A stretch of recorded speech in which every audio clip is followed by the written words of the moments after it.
Y quiero ser breve. Habíamos hablado Sandra y yo antes de no acabar más tarde de las 5:25, 5:30, para dar más espacio a la charla, al debate.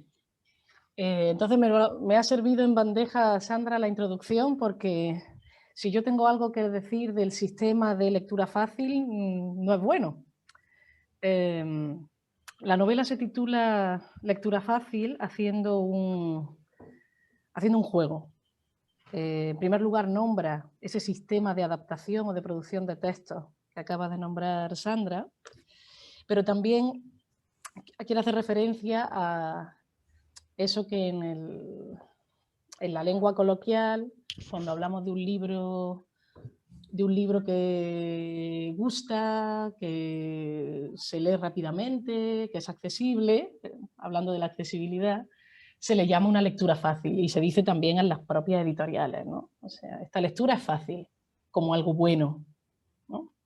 Entonces, las dos acepciones de lectura fácil que dan título, con las que yo le quise dar título a esta novela, para mí no son para nada emancipadoras o liberadoras.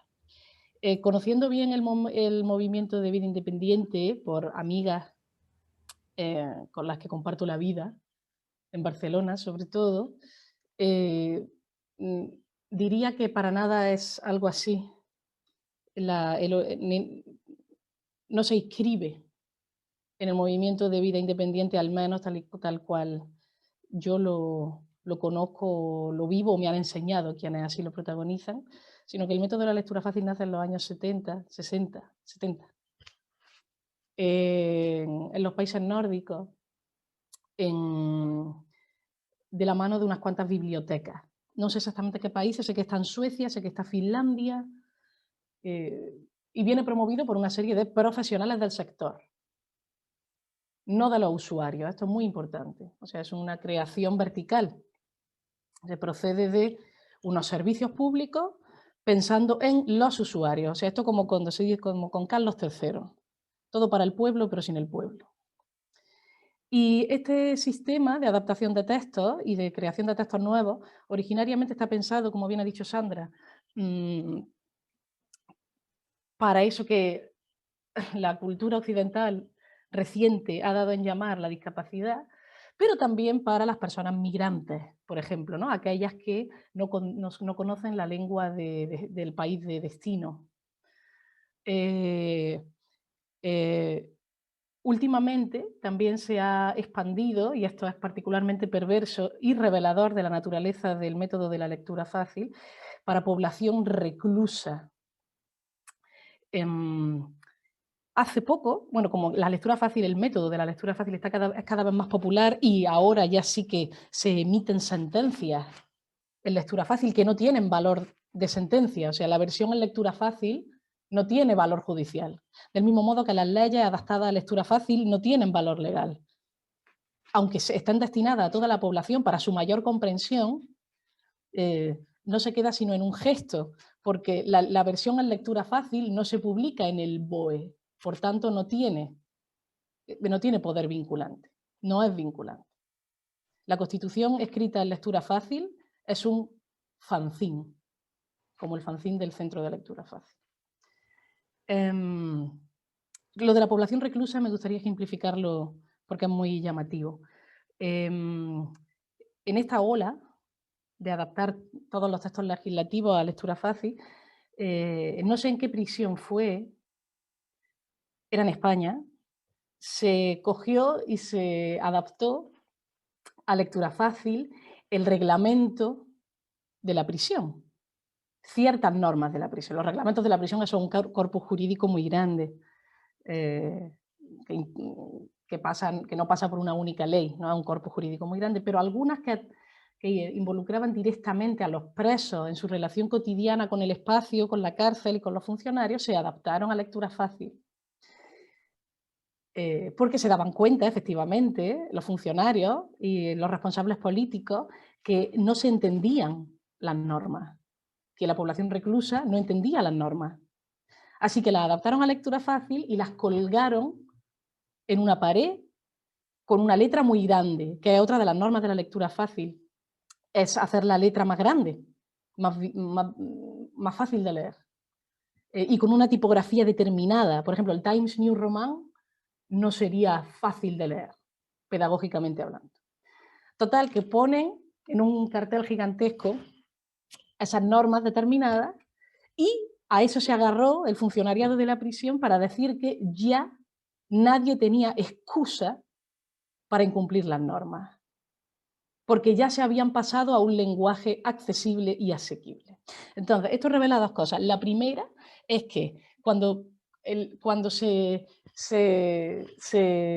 detecta la necesidad de a la población reclusa adaptarle normas de complejidad lingüística, lo que se está queriendo decir es que la población reclusa verdaderamente, la mayoría de la población reclusa no tiene un nivel de lectoescritura equiparable al de la población no reclusa, a la media de la población no reclusa. O sea, está revelando que los que están en la cárcel son pobres. Está revelando lo que decimos en las manifestaciones. Los pobres, los ricos nunca entran, los pobres nunca salen. Y está revelando otra cosa, que es que la lectura fácil viene a suponer un endulzamiento y un endulzamiento de las opresivísimas condiciones que hay en una prisión y facilitando y blanqueando la imagen de accesibilidad o de, ¿cómo se dice?, de reinserción del preso, que todos sabemos que es una patraña, que es absolutamente mentira. De manera que en este caso paradigmático vemos cómo la lectura fácil es un instrumento al servicio del poder, y del poder en su faceta más dramática e insoportable, ¿no? Nada menos que en las prisiones, ¿no? Ahora ya tenemos hoy 26, entonces voy a leer brevemente un fragmento de lectura fácil, os lo voy a indicar para quienes tengáis el libro, por si lo queréis seguir conmigo.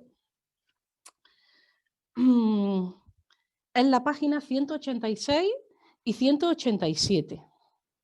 En esta página, Nati, una de las personajes, está hablando, ha detenido la clase de danza, está bailando con su compañero Ibrahim, que parece que tiene como una parálisis cerebral, y le parece que lo que se está enseñando en clase es algo sometedor para su compañero, que no tiene las posibilidades de movimiento del bailarín o la bailarina al uso. Lo que se llama la danza integrada, ¿no? Que es la danza integrada sería la lectura fácil de la danza. Dice Nati, segundo párrafo de la 186. Siendo las cosas como son y estando donde estamos, mi partener y yo debemos tomar una decisión. O bien dejar estas clases de danza, lo que sería para mí la segunda derrota danzofascista en menos de un año tras la expulsión de la Guapava, o bien combatir la fascista danza integrada haciendo danza desintegrada. Animo a Ibrahim a lo segundo porque es uno de los caminos que llevan a la libertad. Frente a la estilización, lo que yo le propongo a mi partener es envilecimiento. Frente a la superación, abyección, y frente al espíritu de superación, el espíritu de la fornicación. Frente a la fluidez que aprendidamente, tras muchos años de danza, está en mí, me propongo una aproximación al aturullamiento de Ibrahim.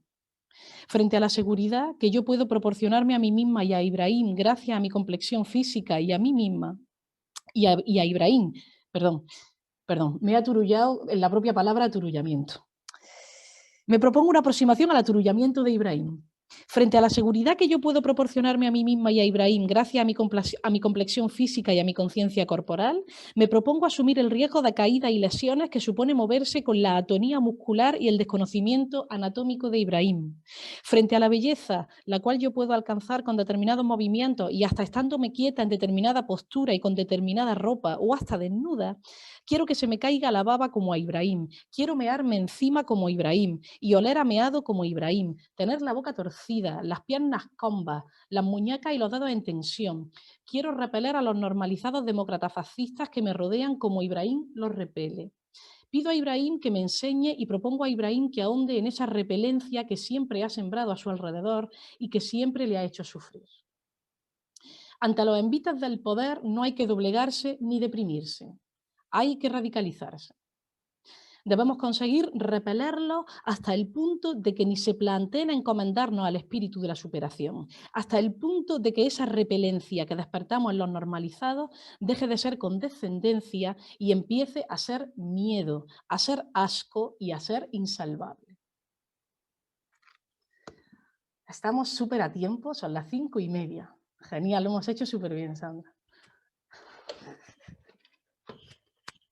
Pues cuando queráis. Venga. Se abre el telón. Yo sé que aquí hay más de una persona con una lista de preguntas preparadas, un poco nerviosa también quizás, pero como estamos escondidas detrás de micropantallas... Venga, Carmen, rompe el hielo. Te presento a Carmen, Cristina, es una de las compañeras del Club de Lectura. Hola, Hola, hola, Carmen. Mira, yo mi pregunta, pero antes te tengo que, ¿por qué te hago esa pregunta? Porque a mí el libro en realidad me ha descolocado. No sé si me ha gustado o no me ha gustado, pero la realidad es que sí me ha hecho pensar.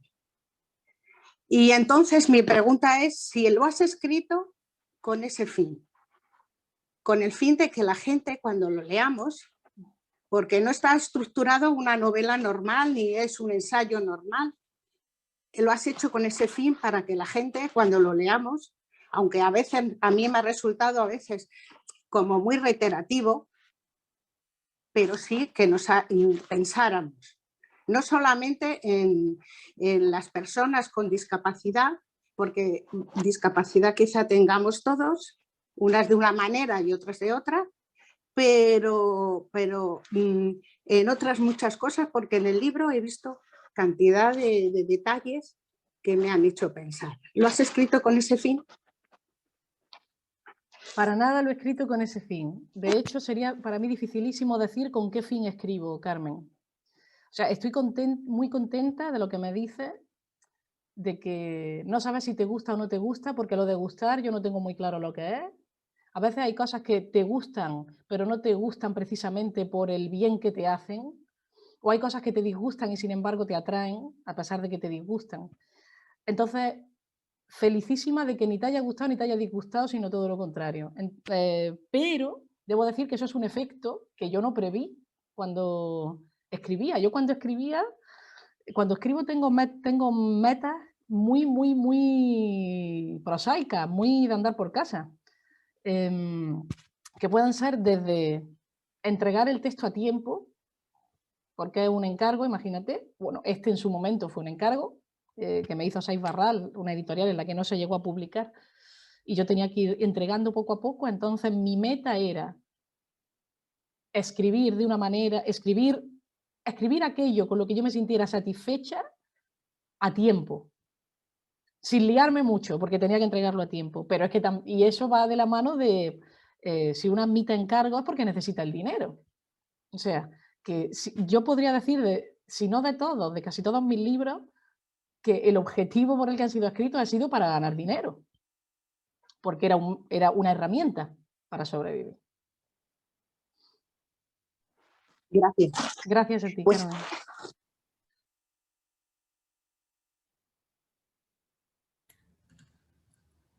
Venga, chicas, más preguntas. Katy, levanta la mano. Katy.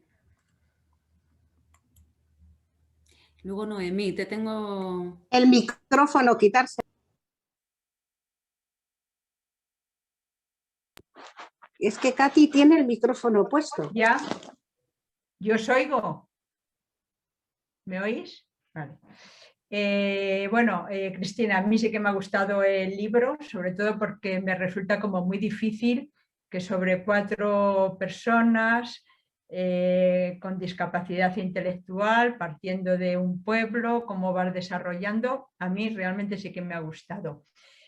Como ahora se ha despenalizado lo de la esterilización forzada, te planteas hacer como una continuación, primera pregunta.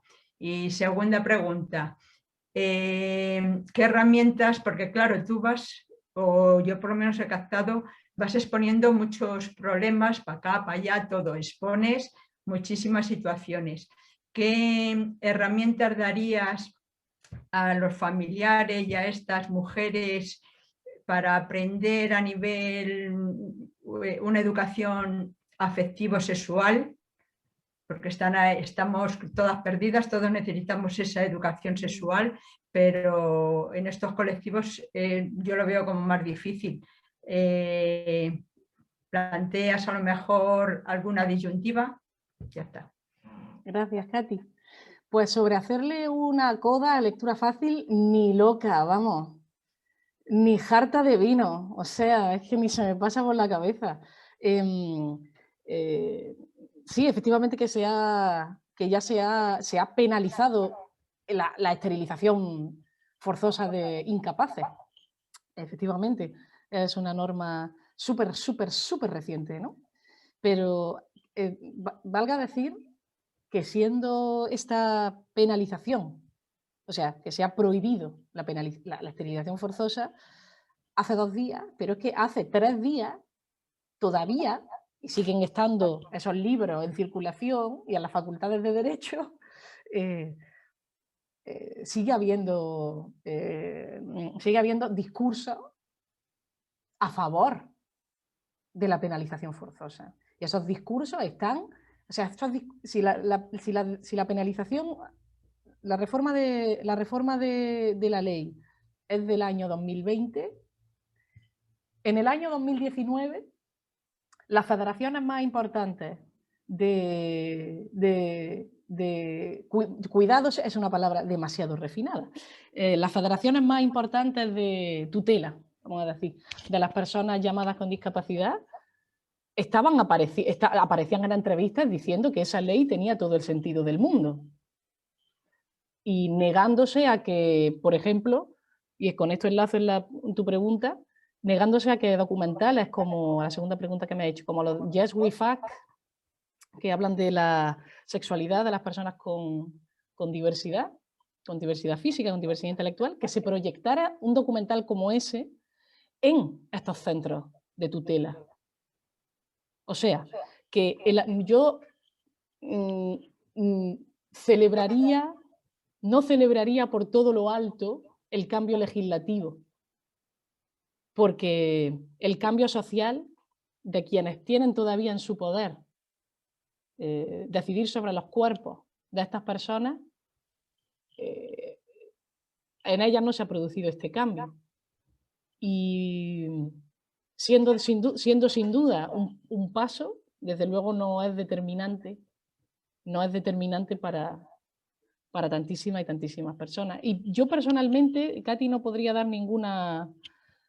No me siento capaz, ni siquiera me siento autorizada para dar ningún consejo, porque yo tampoco he realizado una reflexión propositiva en ese sentido, ¿no? Y además porque me parece que quienes tienen que asumir la rienda de su sexualidad son cada una de las personas reprimidas sexualmente y no que decidan por ellos familiares o instituciones. O sea, me parece que cualquier decisión en torno a la educación adoptada por estos centros de tutela, no ya contando con las personas que se llaman con discapacidad, porque eso de contar con, a ver qué es eso de contar con. En la lectura fácil, volviendo al esquema de la lectura fácil como un esquema que se sigue en tantos ámbitos de la vida de las personas en torno al mundo de la discapacidad. En la lectura fácil se prevé una evaluación de los textos de lectura fácil para ver si verdaderamente son fáciles. Entonces, una vez que han sido elaborados por personas que no tienen dificultad de lectoescritura, se les da a leer a personas que se supone que sí la tienen. Entonces, en la última etapa de producción del texto, o sea, cuando ya ha sido decidido el tema, el modo de escritura, el modo de expresión, el estilo, o sea, es solo entonces cuando se las tiene en cuenta. Entonces, no me parece que eso sea un sistema emancipatorio, liberatorio, porque yo pienso que no lo sería para mí, entonces no lo quiero para nadie. Gracias a ti, Katy. Noemí, habías levantado la mano. Sí, hola, buenas tardes. Muchas gracias por estar aquí, Cristina. Yo creo que para todos es un súper privilegio porque eres, no sé, como, bueno, a mí no te conocía, me ha sorprendido mucho esta novela y me parece que es espectacular poder tenerte aquí con nosotros, así que muchísimas gracias. Gracias a ti, Noemí, gracias.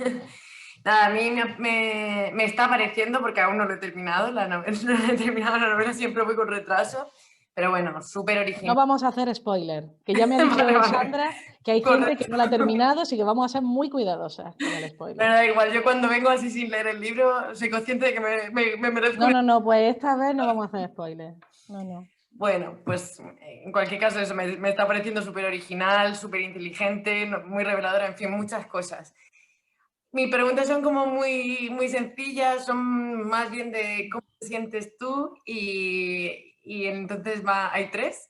¿Cómo te sientes por estar aquí, compartiendo en un club de lectura feminista y con una biblioteca feminista respaldando esto? ¿Cómo te sientes al estar aquí?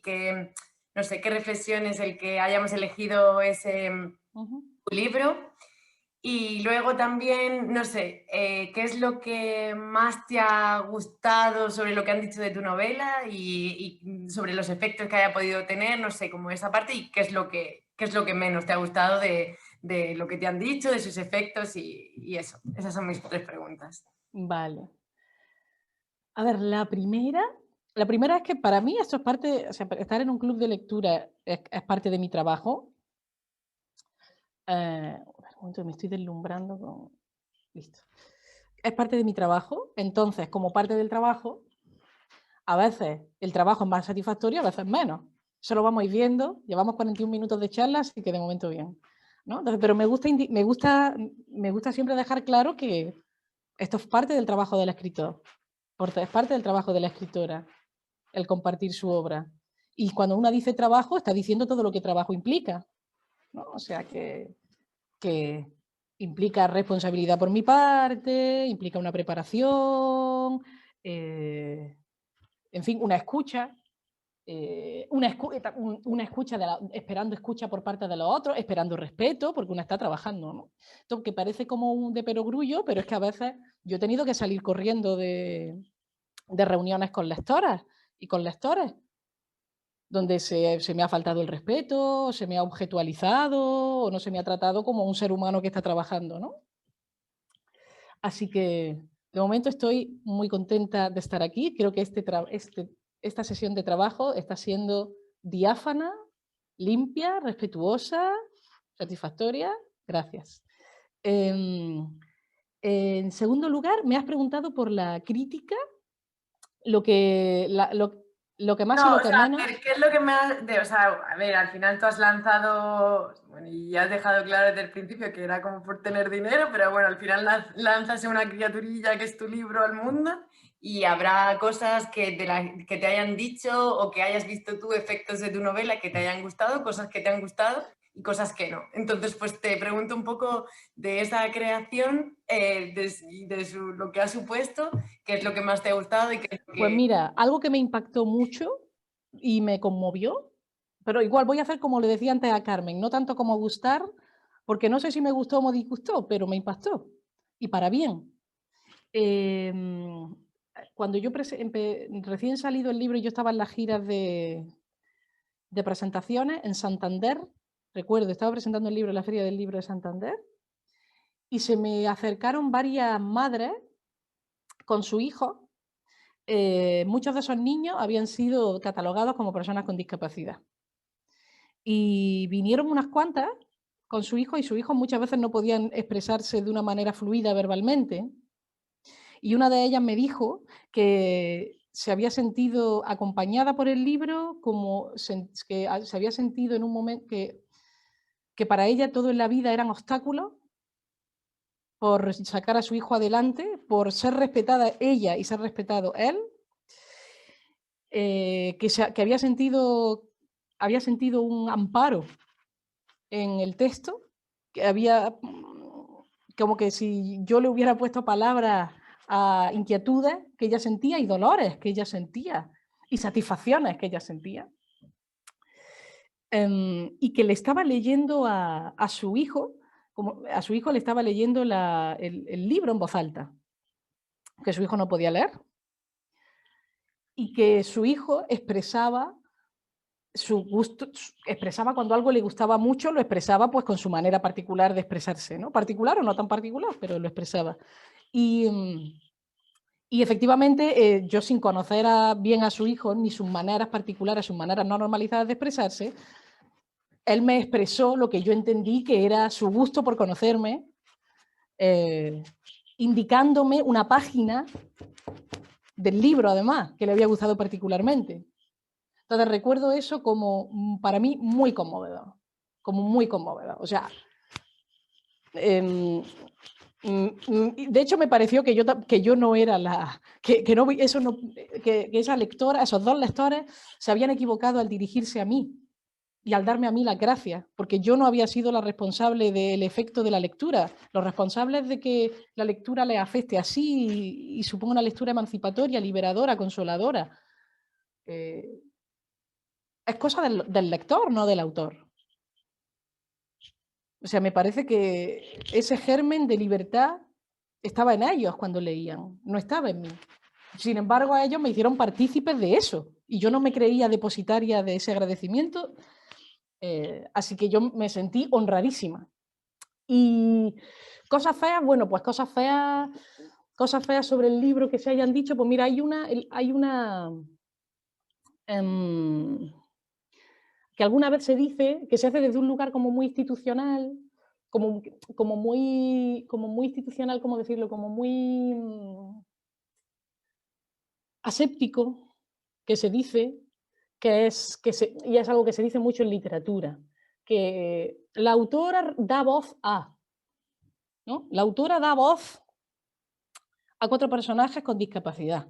Y yo siempre respondo lo mismo, que yo no le doy voz a nadie porque a mí nadie me ha nombrado representante de nadie. Yo no soy la portavoz de nadie. Yo solamente me doy voz a mí misma. Por eso escribo libros firmados por mí misma. Yo no escribo ensayo, no escribo ensayo sociológico, ni hago estadística, o sea, escribo ficción. Y la ficción está firmada por mí exclusivamente. No hay otro autor ni otra autora que firme ese libro. Entonces, a la única a la que le doy voz es a mí misma. Que los personajes apelen a nociones de la realidad, como pueden ser la de ocupación, precariedad, discapacidad, son herramientas para seguir hablando de temas que a mí me preocupan, pero a mí nadie me nombró ni en una asamblea, ni ganas que tengo. ¿No? Muchas gracias. Gracias a ti.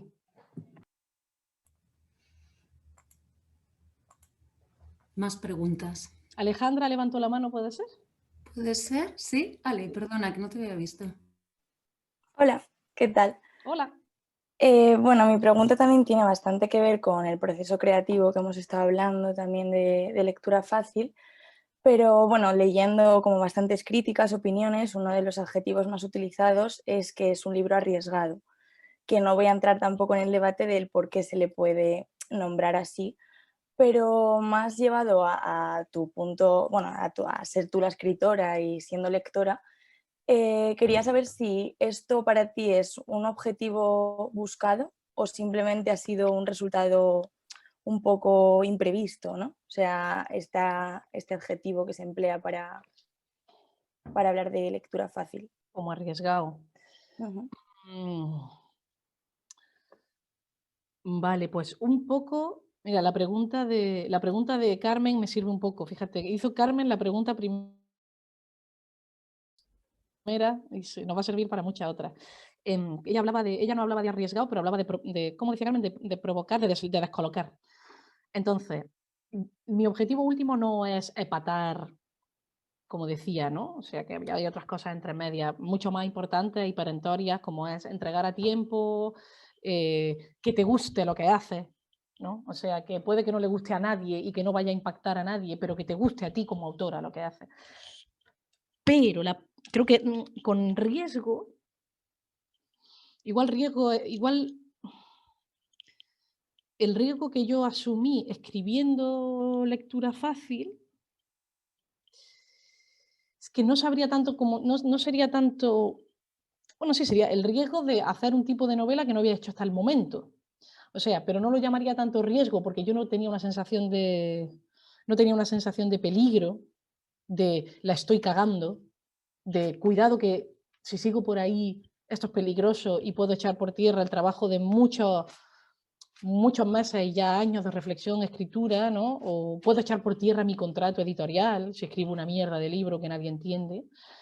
Entonces, yo no es que tuviera ese miedo, o sea, no era un riesgo que me atemorizara, hablaría más bien de reto, de ponerme objetivos a la hora de la escritura a cumplir a nivel de cocina literaria, de decir, vale, pues el reto es que cada personaje tenga un modo de hablar particular, siempre. Que siempre que hable, que Nati sea la única que teoriza, con la capacidad de teorizar sobre el mundo, de sacar, de hacer deducciones y de hacer inducciones. O sea, de sacar conclusiones generales a partir de detalles y de a partir de teorías generales tomar resoluciones sobre detalles. O sea, la única científica que pudiera hablar científicamente fuera Nati. Que Patri sea siempre como yo digo, la moranca, la de los morancos, que sea siempre la maruja en el mejor de los sentidos, la que habla por los codos. Que Marga esté siempre silenciada y hablen otros por ella siempre. Y que la Ángel se escriba siempre en lectura fácil. Entonces, era arriesgado para mí en tanto que nuevo formato como escritora, pero no era un riesgo, pero no un riesgo en un sentido del canon literario en el que mi obra iba a ser insertada o no. No era un riesgo en el sentido de la crítica me va a entender o no me va a entender, mi editora me va a entender o no me va a entender, voy a ser leída, o no voy a ser leída, va a ser un éxito el libro o no va a ser un éxito. Porque yo creo que si empezara a pensar socialmente, o sea, extraliterariamente, extra creativamente, no podría seguir escribiendo. O sea, saldría del universo que es la escritura, que tiene sus propias reglas. Y empezaría a imponer las reglas del mundo editorial. Que a saber, que pueden cambiar de un día para otro, que puede ser que a lo mejor no tienen nada que ver con lo literario y puedes caer en gracia o en desgracia, o sea, que el riesgo era un riesgo íntimo, de objetivo íntimo de llegar a lugares donde antes como escritora yo no había llegado. Qué guay, muchas gracias. Gracias, Alejandra. Quiero leer nos ha escrito Alba por el chat porque no tiene micro y te doy paso, Encarna, que te he visto la mano. Nos comenta Alba por el chat que no puede usar el micro porque está en la calle, que le gustaría decirle a Cristina que disfrute mucho leyendo su libro, pese a todas las deficiencias sociales que narra y que tan rabiosa me ponen. El hecho centrarte, aunque sea por medio de la ficción, en la historia de mujeres dis-capaces, qué absurdo eso de catalogar a las personas en niveles de capacidad, y la forma en que lo haces, utilizando esos puntos de vista tan originales, el fanzine, el relato de la escritora, la sentencia del juicio. Me parece un recurso maravilloso. La casa ocupa, la danza, la liberación sexual y sobre todo el feminismo que desprende tu novela me creó un sentimiento de afinidad muy agradable. Enhorabuena y gracias. Recomiendo el libro de Mujer al borde del tiempo. Gracias, muchas gracias. Encarna, Susana, sí que os haya... Encarna y Susana. Encarna, si quieres tú primero y luego Susana.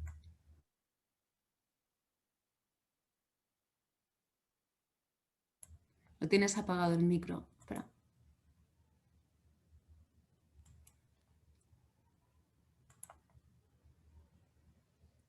No, espera. No se te oye, Encarna, tienes el micro apagado. Ahora. ¿Me escucháis? Perdón, ¿eh? Estaba aquí ya soltando mi discurso. Bueno, muchas gracias, que creo que es un lujo, primero, tener un espacio tan hermoso como este y segundo, bueno, pues contar contigo, felicitarte y felicitar al Club de Lectura por que estés aquí con nosotras. Mi pregunta más dirigida al tema de reconocimientos por esta novela, que digamos se produce en un momento donde, pues por ejemplo, el Premio Nacional, ¿no?, donde hay una reacción social y una demanda social, bueno, pues del reconocimiento de las escrituras de las mujeres, de la creación de las mujeres, donde los premios nacionales había una esencia total. Y para mí fue una auténtica alegría pues que discursos tampoco normativos o tampoco a los que estamos tampoco acostumbradas, que si dices que no das voces a las mujeres, sí estás nombrando realidades que existen y que no han estado dentro del discurso, ni creativo, ni casi, me voy a decir, ni político, pues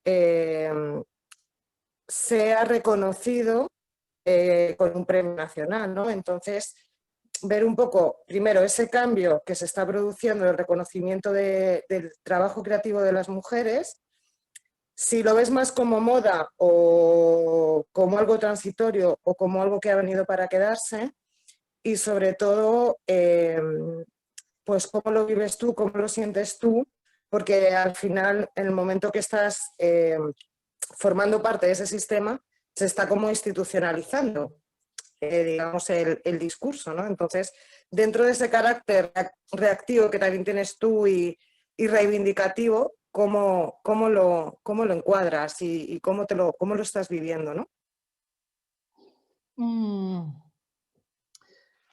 Creo que somos particularmente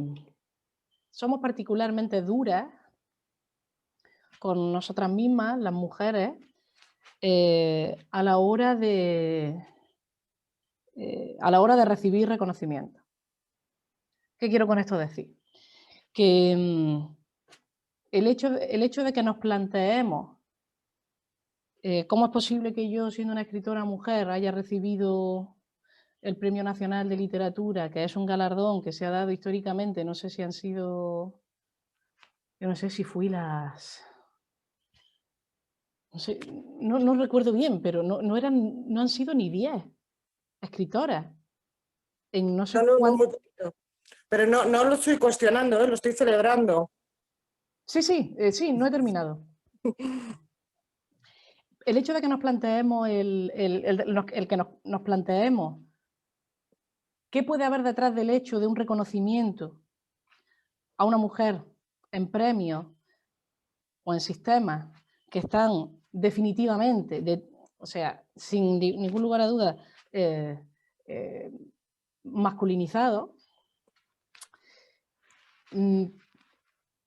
para mí no revela sino de nuevo, el sistema heteropatriarcal metido en nuestra cabeza. Porque la respuesta sería tan sencilla como: ¿por qué a esta escritora le han dado el Premio Nacional de Narrativa en este momento? ¿Es porque es un momento político oportuno? ¿Es porque lo que se quiere hacer con su discurso es absorberlo para que deje de ser combativo? La respuesta que deberíamos darnos, igual que se la dan los hombres cuando reciben el Premio Nacional de Narrativa o cualquier otro, es porque su trabajo es bueno y lo merece. No me parece de más, que duda cabe, preguntarnos el momento político que se vive con respecto a los discursos feministas, pero me parece que ese debate sería muy largo, muy rico, pero muy largo, y no vendría, al menos a mí, no vendría a responderme la pregunta de por qué he recibido un premio por mi novela, viniendo de un sistema como es, ¿no? el español, no ya heteropatriarcal, sino fascista, directamente fascista. Un Estado fascista, con un Ministerio de Cultura fascista, con un presidente y un vicepresidente del gobierno fascista, ahora y cuando me dieron el premio. lo que me parece que sería errado sería pensar que ganando yo o ganando cualquier otra autora un premio grande, un galardón grande, lo que se está concitando es una revolución de todos esos elementos fascistas, o lo que se está haciendo es que todos esos elementos fascistas están pensados, están preocupados por lo que yo pueda escribir o lo que ellos puedan premiar. De manera que me conformo, Encarna, con la respuesta más sencilla, y es la misma respuesta que se dan los tíos cuando ganan un premio, que me siento satisfecha de haber ganado un premio y un reconocimiento a mi trabajo. Porque lo único que he hecho ha sido hacer bien mi trabajo. Así que motivo de celebración grandísimo. O sea, victoria, bien, celebremos, genial, buen trabajo. Y no ya solo un buen trabajo, o sea, incluso pasando por alto el hecho de que haya sido ganado en un sistema, como digo, fascista, macho y asqueroso. O sea, simplemente por la alegría de festejar que una ha hecho un buen trabajo.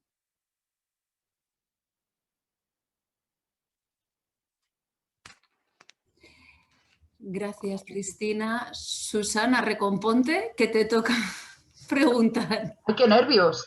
¡Qué nervios, maja! ¡Qué nervios, Cristina! Es que me impones mucho, te lo juro. Es que esto de tener a la autora del libro del mes, del club de lectura, es... Tranquila, tranquila, Susana, adelante, adelante. Como en el despacho del director. Bueno, es que tienes una personalidad así como muy fuerte, muy arrolladora.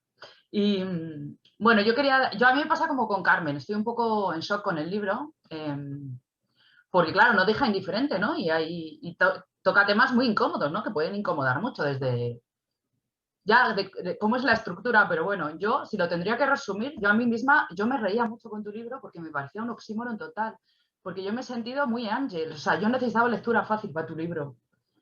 Te lo juro, había cosas que me he sentido como muy lerda, no entendía la estructura, como es tan anárquico, me ha costado mucho entrar en situación. El lenguaje a veces me ha costado entender el lenguaje, porque hay jergas en las que no estoy acostumbrada, o yo qué sé, lo que pasa en Barcelona, me ha costado mucho entrar. Luego ya leyendo y tal, y poniendo en común con las chicas, y viendo alguna entrevista tuya, pues, o sea, me ha costado, o sea, me ha parecido como una especie de burla, ¿no? Que se llamase lectura fácil, porque a mí me estaba costando pillarlo, ¿no? Digo, mira, tiene humor hasta para eso. Y luego, pues estoy reflexionando, o sea, sí, es un discurso muy politizado que a mí a veces me choca, y una crítica a la editorial es que yo soy una lectora de digital, y el fanzine en digital no se ve. Es una faena, o sea, no lo he leído el fanzine, es lo único que me falta. Lo abriré en otro programa a ver si lo puedo ver, pero vamos, que aparte de eso, que me encanta que estés aquí y ojalá pudiéramos tener siempre a los autores. Pues Susana, gracias. ¿Qué es lo que...? Sí, ya me ha dicho esto varias gente, pero sabes que es que yo, como no leo en digital, yo no ha caído en mis manos todavía la edición digital. ¿Cómo es? ¿Qué es lo que pasa cuando llega el fanzine? ¿Que no está? Sí está, lo que pasa es que es tan pequeño que no se puede ampliarse, no se ve nítido, es imposible, pero pasa con todos los libros que tengan algún tipo de imagen, que es una faena. El digital para eso es una faena. O sea, que no es exclusivamente de lectura fácil. Tú dirías que lo has visto en otros libros también. Cualquier ilustración, cualquier cosa, los PDF se ven fatal. Eso es una faena del digital. Pero bueno, pero tú no sé si lo sabes, Susana, pero el fanzine de lectura fácil se vende por separado. ¿Ah, sí? Espera, que lo voy a traer un momento. No lo sabía.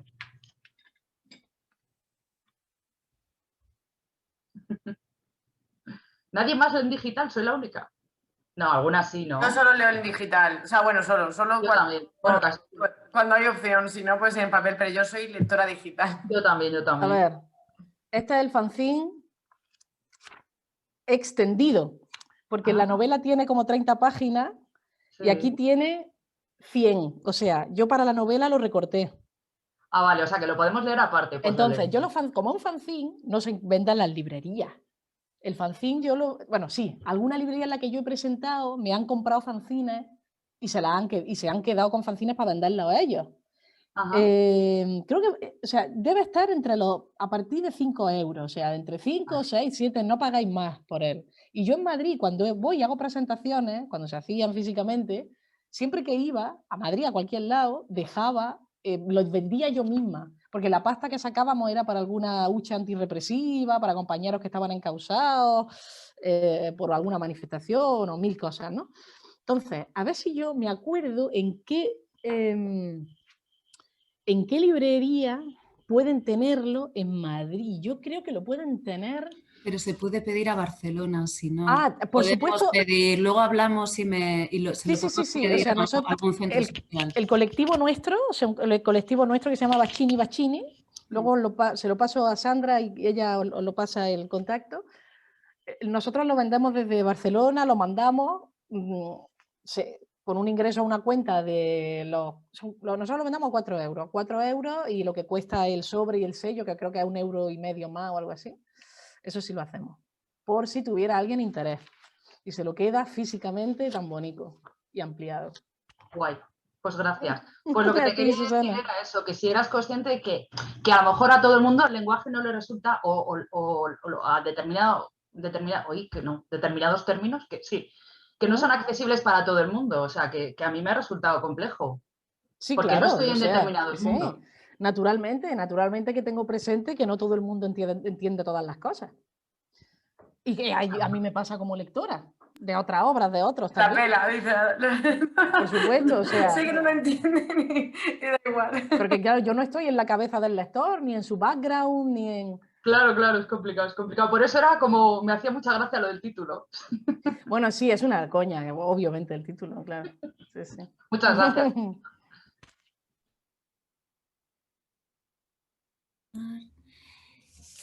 Venga, no sé si alguien quiere... si no me voy a colar yo en medio mientras lo pensáis. Un momento, ¿puedo decirle una cosa? Claro. A mí lo que me ha gustado, que te lo he dicho para que le dieras las gracias, cómo has retratado el movimiento Ocupa, porque le están dando una visibilidad absurda que no es así. Y tú en este libro, eso me ha gustado muchísimo. Muchas gracias, Carmen. Gracias. Muchas gracias.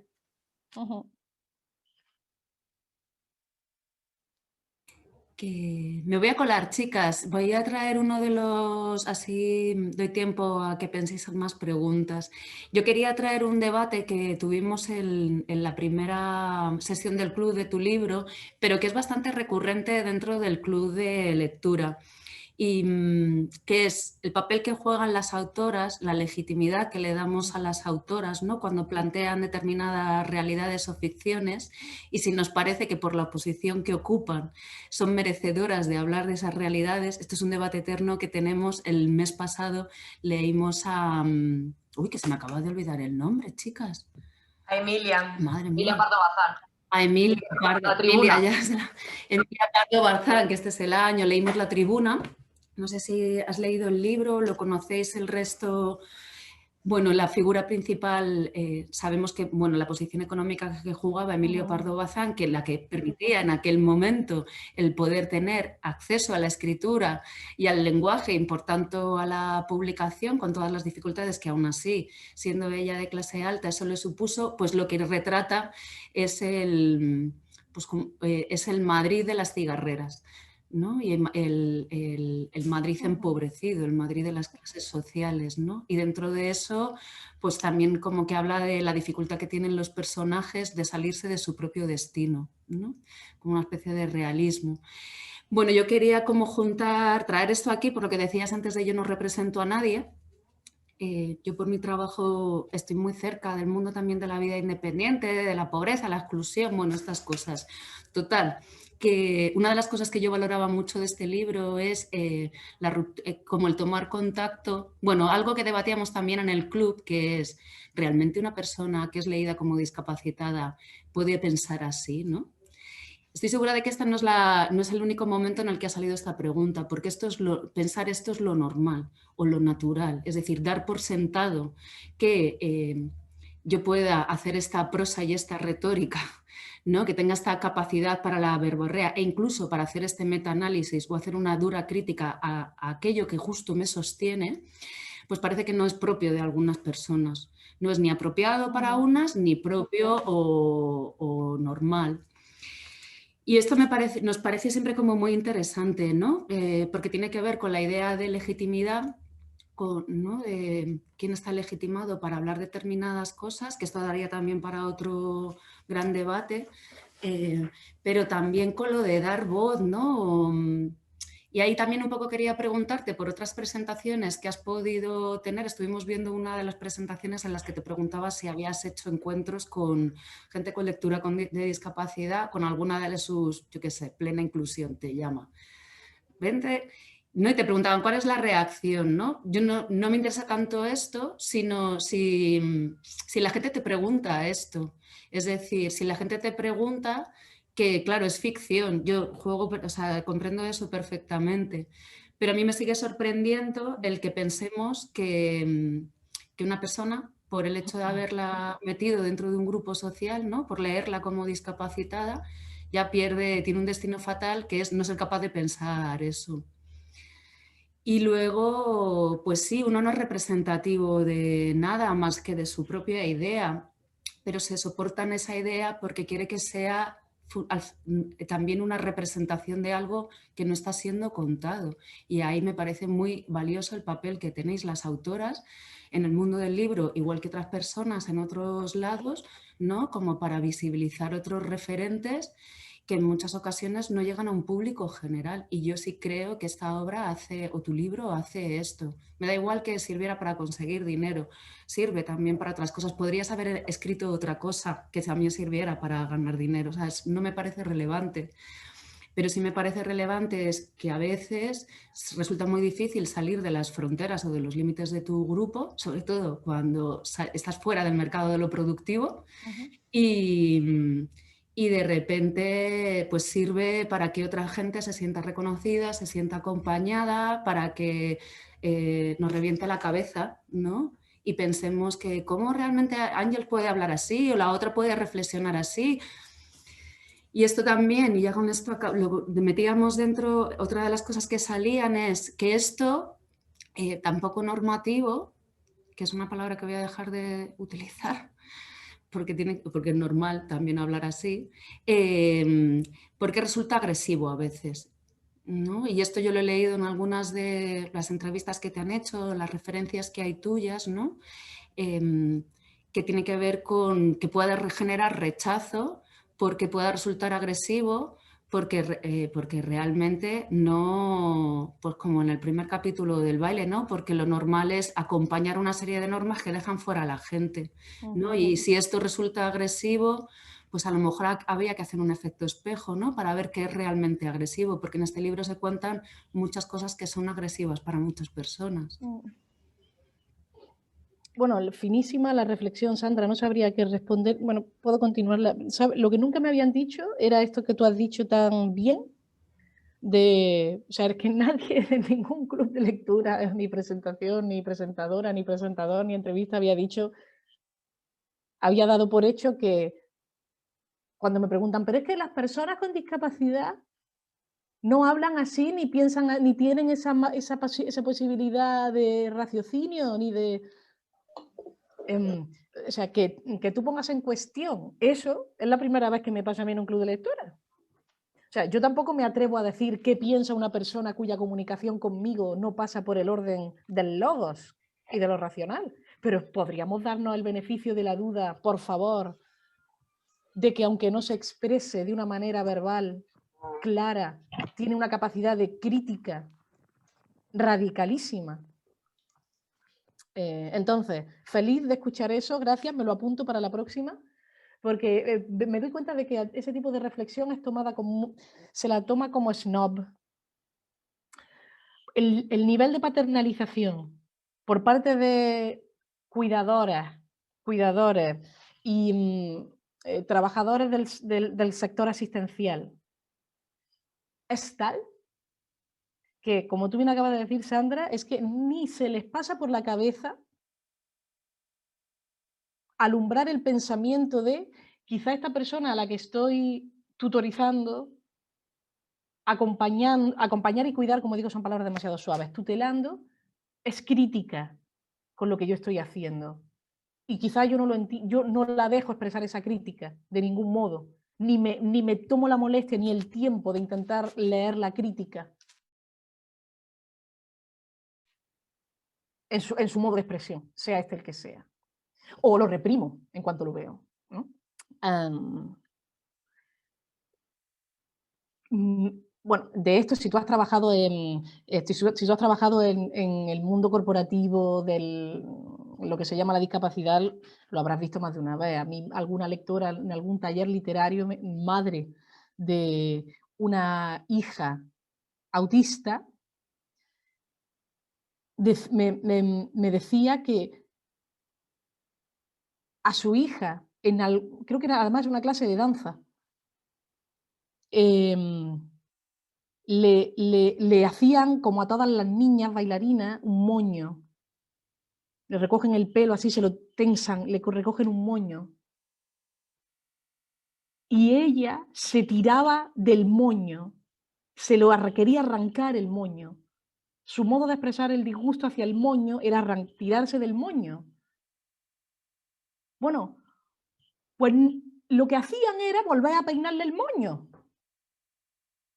Pero por favor, ¿se puede ser más elocuente que arrancarse el moño? Físicamente con las manos. O sea, si eso no es un acto de negación de la personalidad y de la voluntad del otro, que baje Dios y lo vea. O sea, que no necesitamos el logos, que no podemos ser tan inocentes como para pensar que la crítica solo se puede encauzar a través de lo que institucionalmente es válido, como es el debate verbal con las normas que, por supuesto, los normalizados, es decir, aquellos que son privilegiados, han determinado, las normas que ellos han determinado, y que pasan por la palabra y la palabra dicha de una determinada manera. O sea, un graffiti tampoco está bien. Ahí hay logos, hay verbos, sujeto, verbo y predicado, pero tampoco está bien. Bueno, en fin. Con la representación, una cosa, que es que a mí me parece terrorífico, esto que es una moda, yo no sé desde qué otro lugar llega, pero a la literatura, lo de quién está legitimado para hablar de qué, eso es una moda que viene de Estados Unidos de hace unos años, ¿no? Que es un mercado editorial potentísimo para todo el mundo, en el que al escritor blanco, varón, heterosexual, de clase media, empiezan a rechazarle manuscritos, textos que hablen sobre mujeres, o sobre negros, o sobre latinos, ¿no? Porque se le dice que él tiene que hablar de lo que conoce y no quitarle la voz al latino para la hora de hablar de la realidad del latino. Lo estoy diciendo de una manera súper básica, pero es que creo que en resumidas cuentas es así. Entonces, esto que suena como muy bonito, como decir, vale, pues ya van a dejar los machos de hablar de nosotras, ya van a dejar los blancos de hablar de los esclavos, ya van a dejar de hacerlo, van a dejar de hablar de lo que no tienen ni puta idea. Esto que suena tan bonito tiene, igual que la lectura fácil en la prisión, tiene un efecto colateral horroroso, que es el siguiente, que es que cuando llega la latina, la escritora latina, a una editorial a publicar, lo que se espera de ella por parte de sus editores es que hable desde el yo, desde de su opresión y nada más. Si yo soy una escritora latina trans del Bronx, se espera que yo cuente mi vida como latina trans del Bronx. Pero a lo mejor yo de lo que tengo ganas de hablar es de las guerras del Peloponeso. A lo mejor yo, escritora latina trans del Bronx, lo que me interesa en esta vida es hablar del antiguo Egipto. O a lo mejor me interesa hablar del hombre blanco heterosexual de clase media. A lo mejor yo quiero ponerme en una voz de hombre blanco heterosexual de clase media que vive en la Quinta Avenida. Entonces, el efecto colateral es perversísimo, porque lo que funciona es para seguir encajonando. O sea, usted como latina tiene que escribir como latina. Y de usted el mercado espera que sea un símbolo, o sea, que usted sea símbolo, que usted no sea un ser humano con 20.000 preocupaciones, aparte de su latinidad, aparte de su transexualidad.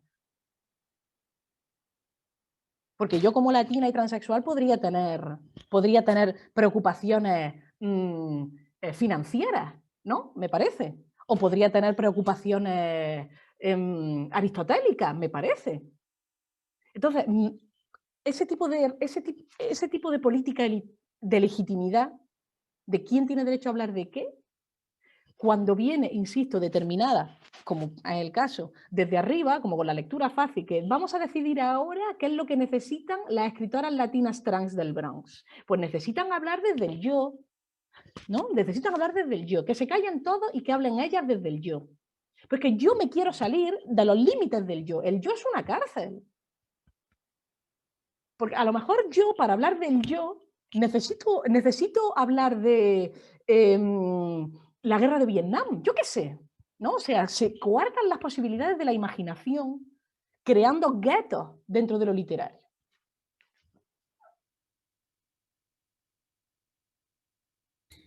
Qué interesante.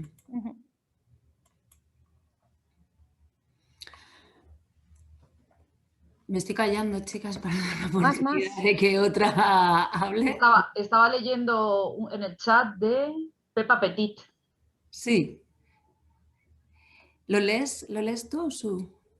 Venga. Dice, hola a todas, os tengo que dejar. Me ha encantado, Cristina, tu presentación y debate. Tengo la cámara fastidiada, por eso no he podido intervenir. Tengo el libro empezado. Felicidades y a todo el club de lectura. Tengo también pendiente incorporarme a partir de marzo. Gracias, Sandra, por tu activismo y por esta presentación. Gracias a vosotras, chicas, que si no esta presentación sería entre Cris y yo. Esto... Venga, nos quedan 10 minutos. No hay que ser productivistas y agotar el tiempo hasta el final tampoco. También nos podemos ir a dar un paseo, pero podemos aprovecharlos. Claro, también. si alguien más quiere. Katy, ¿has levantado la mano? Sí. Sí. Venga. Yo sí. Metes un concepto sobre que el violador, dices que es inminente, es la inminencia de su objeto, como cuando ve a la mujer y eso le provoca, y haces el concepto con trascendencia, ¿no? O la diferencia con trascendencia. Ese concepto yo no lo... te voy a explicar la duda. Un violador, pues ve, es decir, tiene una educación, tiene unos objetivos, tiene una mente y no solamente por el hecho de ver a una mujer, es decir, en el momento que la viola, sí que trasciende ese acto, no se queda en sí mismo. Entonces ese concepto filosófico que metes ahí me ha quedado como la duda. Es decir, yo creo que toda acción del violador tiene un pensamiento interior, pero también trasciende cuando viola a la persona. Y ahí lo he visto yo como, no me quedó claro, le he puesto ahí dudas, no me acuerdo en que estaba buscando la página sí, en la que estaba. Recuerdo la escena que menciona y también tendría yo que tener la página para saber exactamente ir al término, pero creo que como sé de qué escena estamos hablando, podemos discutirlo igual. En ese momento, la protagonista está diciendo, ella está hablando de dos fenómenos, el fenómeno del violador cuando viola y el fenómeno del votante cuando vota. Entonces, está diciendo que el violador, el objeto de su dominio es la violada, ¿no? La violada o el violado. Por supuesto, puede ser del mismo sexo, ¿no? Dice que el objeto de su dominio es, ¿cómo lo llama? Yo no recuerdo, efectivamente utiliza un término filosófico, pero que es inmediato. O sea, el objeto de su dominio, por decirlo de una manera que yo ahora sea capaz de defender, de ser clara, aquí, mira, alguien lo está diciendo. Susana, a ver. La prostituta, esto es, el ser sobre quien ejercer el dominio estaba ausente. No era necesaria puta alguna en el colegio electoral, porque la tarea política del votante, en tanto que mística, en tanto que simbólica, no necesita objeto al que dominar. A diferencia de la tarea política del tirano o del violador, que necesita de la inmanencia de su objeto y de la experiencia del dominio, al votante les basta con la ilusión de la posesión. Vale. Lo que está diciendo la protagonista es que el violador, al menos, para ejercer su dominio, necesita algo de carne y hueso. Algo inmediato, algo efectivamente y objetivamente presente. Quizá inmanencia no está bien dicho aquí. Yo diría igual hasta lo cambio. O sea, el violador necesita el objeto de su dominio real y frente a él. Si no, no puede producirse la violación. Sin embargo, el votante cree que está dominando, el votante en su gesto de dominio del futuro de su país o del gobierno de todo, del gobierno de la mayoría, querría ejercer el mismo dominio que ejerce el violador sobre su objeto, pero en verdad no hay objeto en el voto. No hay objeto en el voto, quiero decir que lo que está haciendo no es sino una farsa. Él se cree en posesión de un poder cuando deposita el sobre en la urna, pero ahí en verdad, ahí aquello no es sino un gesto. No está ejerciendo un verdadero dominio de la voluntad popular, como se diría, ¿no? De la voluntad ¿no? Del futuro de la nación para los siguientes 4 años. Eso es una fantasía. Sin embargo, el violador cuando viola de verdad, domina de verdad. El violador domina de verdad. El votante tiene ansias de dominación, pero no las ejerce. Es mentira. No llega a violar nunca, no llega a dominar nunca. Ambos son dos sujetos que quieren dominar algo. El violador a una persona, el votante, el futuro de su nación. Finalmente, yo creo que lo que concluye la Nati es que el violador lo tiene bastante más claro. O sea, hay una honestidad. Tiene una satisfacción más real, menos simbólica. El votante se conforma con el símbolo. El violador no se conforma con el símbolo. El violador necesita del cuerpo. Pero tienes toda la razón que esa inmanencia no está bien dicha. Igual la cambio para la siguiente edición. Gracias, Katy.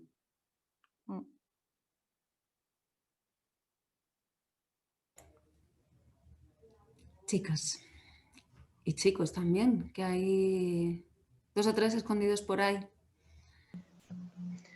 Hola Sandra, hola Cristina, Liz.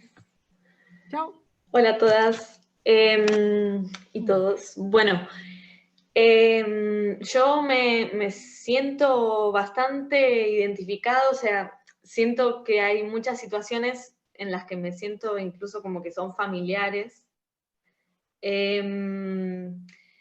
Y quería preguntarte si en el proceso de escritura del libro has podido compartir con personas con distintas capacidades, aunque ya has dicho y ya sabemos que es 100% ficticio, pero si has podido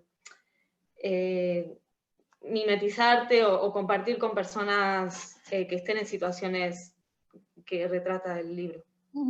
Sí, durante mucho tiempo yo hice danza integrada, de hecho. O sea, con personas de las llamadas discapacitadas durante mucho tiempo.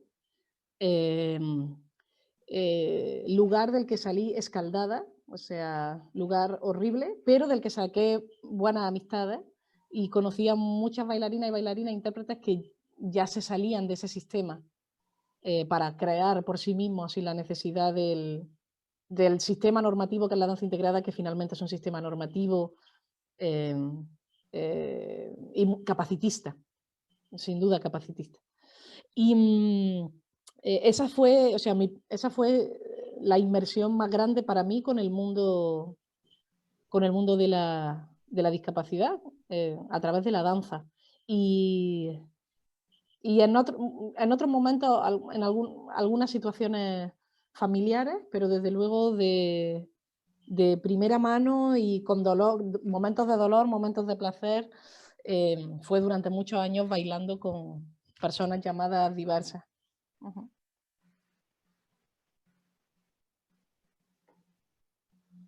Gracias. Gracias a ti. Pues si os parece, vamos cerrando. ¿Que Katy quiere hablar? Recordar, ¿no? Que no se acabe, que no se acabe. Recordad que estudio psicología. Me gusta mucho dejar las cosas ahí como con ganas. ¡Epa! Profesional. Así os quedáis con más ganas. Bueno, casi que es la última. Me gustaría, porque, bueno, yo también he leído el libro, Cristina, darte también las gracias por estar aquí. A ver, yo cuando he leído el libro, lo que he visto, o lo que a mí me llena, o lo que a mí me ha llegado es una gran crítica, ¿no? a la institución pública, al sistema que tenemos todos como muy normalizado.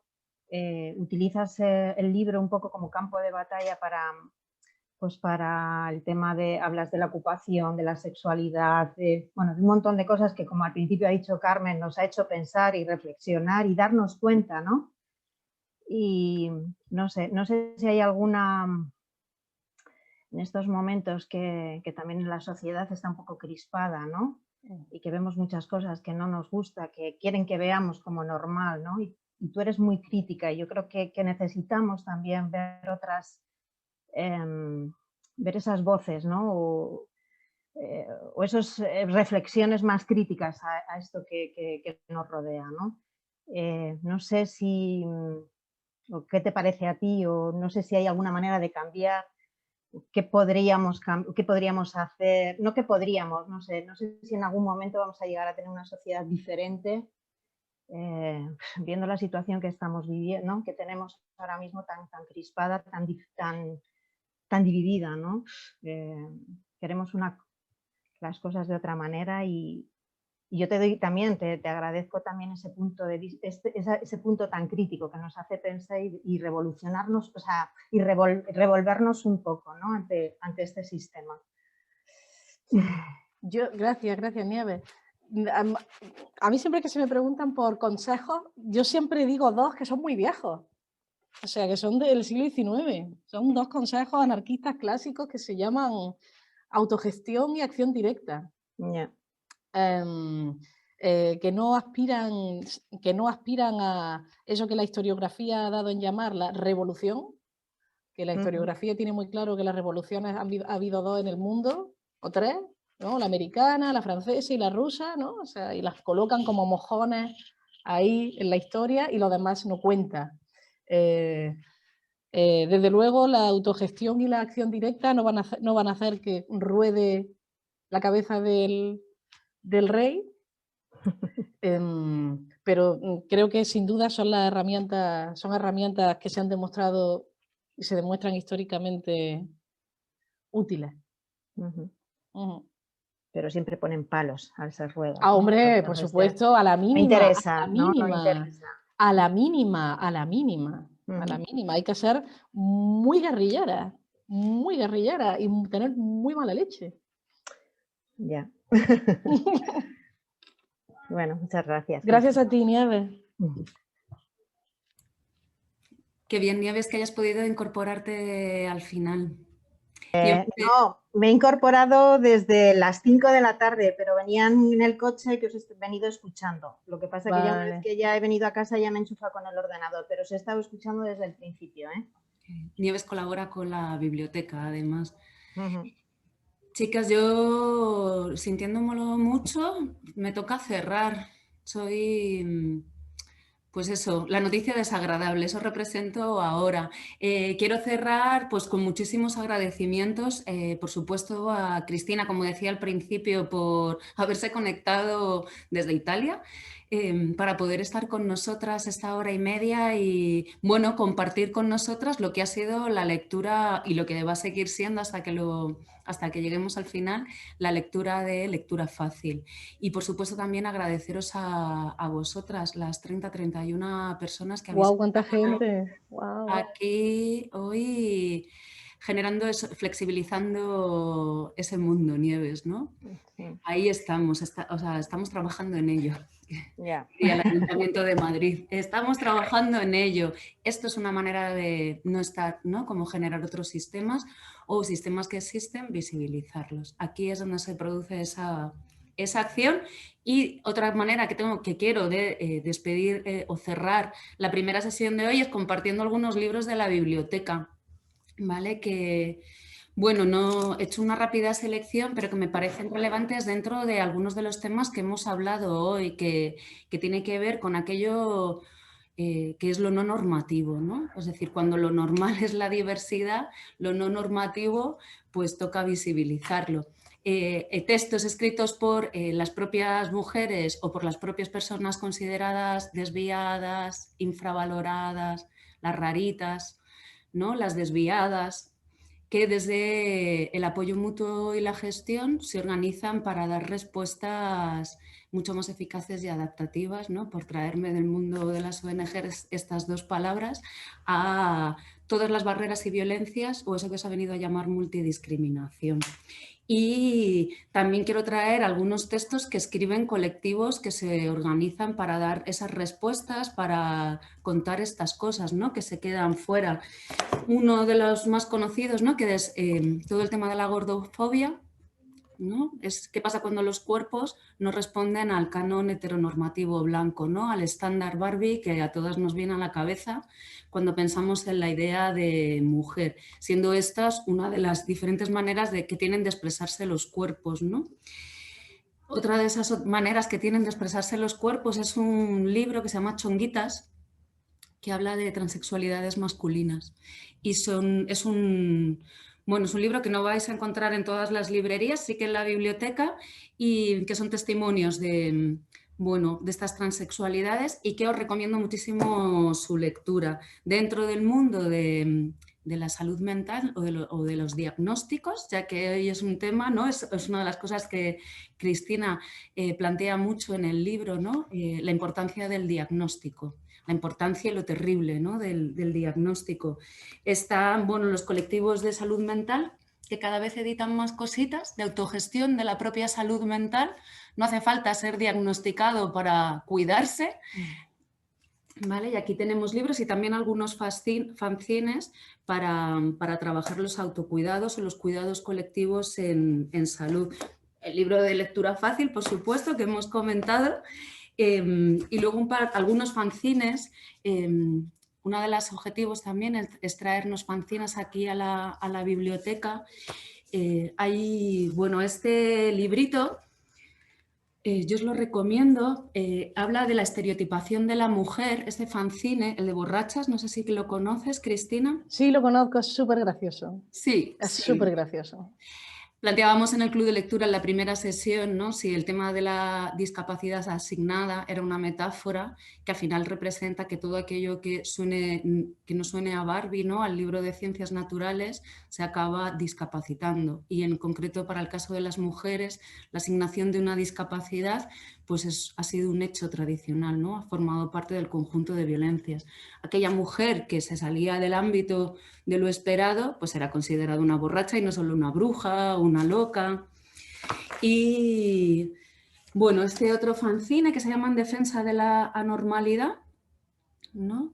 Una de las cosas que más cuenta la gente que ha sido asignada a estos grupos considerados anormales es que, o una compañera con parálisis cerebral me contaba que la experiencia de la discapacidad a ella le había permitido tomar conciencia con el productivismo, con lo normativo, ¿no? Como que le había ayudado a ser crítica, ¿no? Con su propio, con este lenguaje. Y dentro de la autogestión, este pequeño librito, fanzine de Laia Martínez, que se llama Hartémonos de amor, ya que no podemos hartarnos. Buenísimo, buenísimo. Eso es buenísimo. Sí. Os lo recomiendo mucho. Sí, los libritos de Laia, escribe también artículos, son muy recomendables. Todo esto y muchísimo más en la Biblioteca La Sal, calle Arregui Aroj, número 31. Os voy a mandar, ya que estoy aquí con el chat, aprovechando, el lugar donde podéis conseguir el fanzine. Venga. ¿Vale? O sea, es el Facebook del colectivo Bacini Bacini y el Instagram del colectivo. Yo no responderé aquí, pero es un colectivo, así que alguien os responde muy rápidamente. Les decís por el fanzine de Yo también quiero ser un macho y volará. Pues con esto y un bizcocho hasta dentro de un mes y un nuevo encuentro o, bueno, hasta dentro de unos días. Nos seguimos viendo por Zoom, nos seguimos viendo por las calles, nos seguimos buscando y encontrando y un placer haber estado con todas vosotras esta tarde. Un gusto. Gracias. Gracias. Igualmente.